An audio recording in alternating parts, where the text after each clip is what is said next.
How to reset color setting in Windows. Hello everyone, welcome back to our channel and today we are back again with a new video. So without any delay, let's get into it.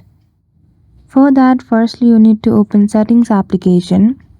So use the shortcut key Window plus I to open Settings. Once you do, go to System from the left hand side menu.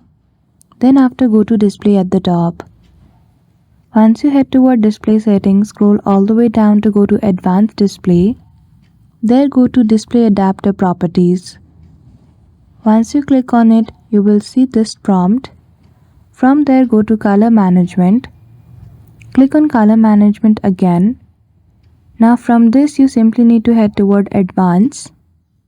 There choose the option of Change System Default. Once you click on Change System Default, another prompt will appear. In that prompt, simply choose the option of Use Window Display Calibration and then you're good to go. So that's it. I hope you found this video helpful. If you did, don't forget to give it a thumbs up and subscribe to our channel for such tutorial. Thank you for watching till the end.